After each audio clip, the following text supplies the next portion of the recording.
आप सभी को मेरा प्रणाम। पिनाकी की दुनिया में आपका स्वागत है। यह हरतालिका व्रत कथा शिवजी ने ही माँ पार्वती को सुनाई थी। शिव भगवान ने इस कथा में माँ पार्वती को उनका पिछला जन्म याद दिलाया था।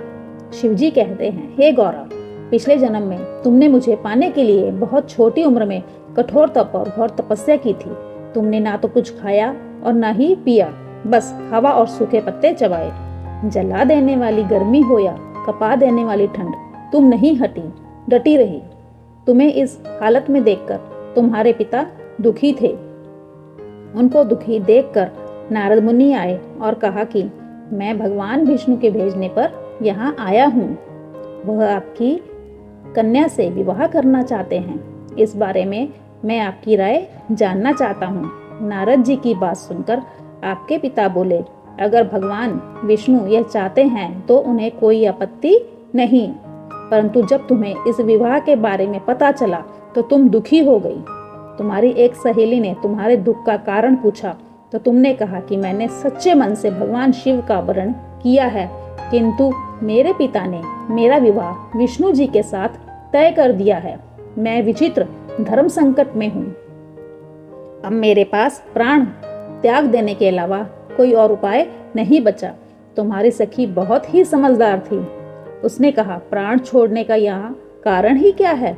संकट के समय धैर्य से काम लेना चाहिए। नारी के जीवन की सार्थकता इसी में है कि जिसे मन से पति रूप में एक बार वरण कर लिया, जीवन पर्यंत उसी से निर्वाह करे। मैं तुम्हें घनघोर वन में ले चलती हूँ, जो साधना स्थल भी है और जहाँ तुम्हारे पिता तुम्हें खोज भी नहीं पाएंगे। मुझे पूर्ण विश्वास है कि ईश्वर अवश्य ही तुम्हारी सहायता करेंगे।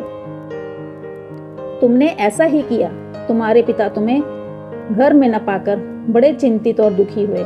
उधर तुम्हारी खोज होती रही, उधर तुम अपनी सहेली के साथ नदी के तट पर एक गुफा में मेरी आराधना में लीन रहने लगी। तुमने रेत के शिवलिंग का निर्माण किया। तुम्हारी इस कठोर तपस्या के प्रभाव से मेरा आसन हिल उठा और मैं शीघ्र ही तुम्हारे पास पहुंचा और तुमसे वर मांगने को कहा। तब अपनी तपस्या के फलीभूत मुझे अपने समक्ष पाकर तुमने कहा, मैं आपको सच्चे मन से पति के रूप में वरण कर चुकी हूँ। यदि आप सचमुच मेरी तपस्या से प्रसन्न होकर यहाँ पधारे हैं तो मुझे अपनी अर्धांगिनी के रूप में स्वीकार कर लीजिए। तब तथास्तु कहकर मैं कैलाश पर्वत पर लौट आया। उसी समय गिरिराज अपने बंधु बांधवों के साथ तुम्हें खोजते हुए वहां पहुंचे। तुमने सारा वृतांत बताया और कहा कि मैं घर तभी जाऊंगी अगर आप महादेव से मेरा विवाह करेंगे।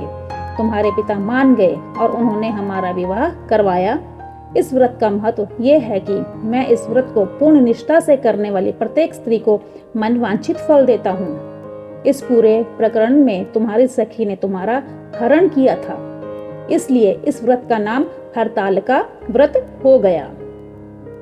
इस व्रत से जुड़ी एक मान्यता यह है कि इस व्रत को करने वाली स्त्रियां पार्वती जी के समान ही सुखपूर्वक पति रमण करके शिवलोक को जाती हैं।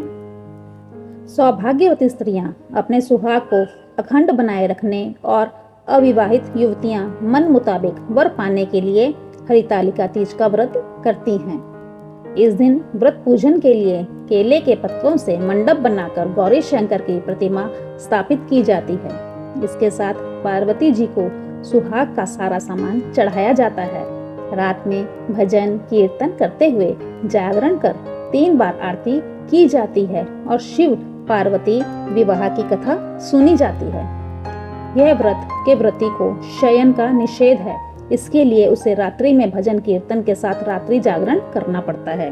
प्रातःकाल स्नान करने के पश्चात श्रद्धा एवं भक्ति पूर्वक किसी सुपात्र सुहागिन महिला को श्रृंगार सामग्री, वस्त्र, खाद्य सामग्री, फल, मिष्ठान एवं यथाशक्ति आभूषण का दान करना चाहिए।